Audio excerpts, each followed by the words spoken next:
Salut tout le monde. Tu as déjà fait le plein d'essence, seul, tard la nuit?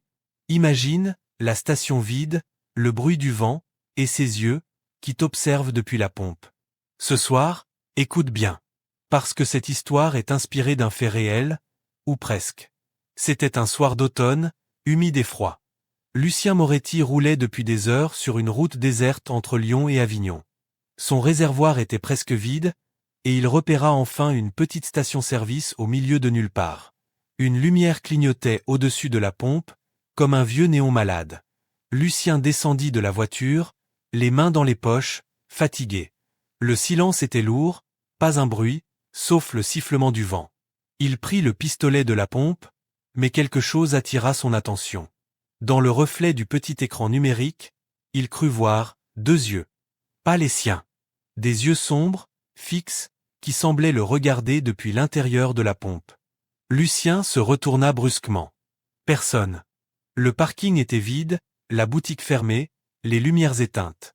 Il rit nerveusement. « Je deviens fou », murmura-t-il.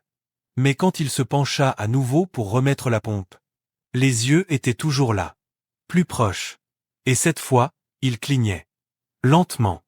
Un frisson glacé parcourut son dos. Il laissa tomber la pompe et recula. Puis, la voix grésillante d'une vieille radio retentit depuis la cabine. « Ne regarde pas à l'intérieur. » Lucien sursauta. La radio de sa voiture s'était allumée toute seule. Une ombre bougea derrière la vitre de la boutique. Quelqu'un, ou quelque chose, se tenait là, immobile, la tête légèrement penchée. Lucien courut jusqu'à sa voiture, tremblant.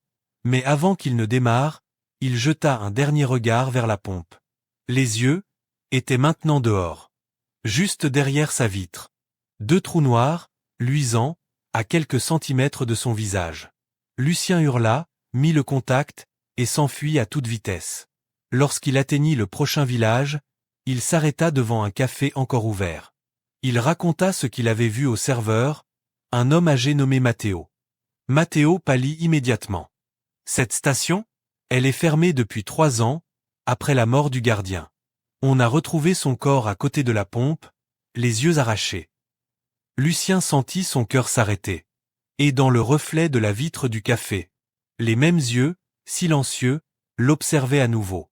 Et toi, tu as déjà eu cette sensation qu'on t'observait, même quand tu étais seul?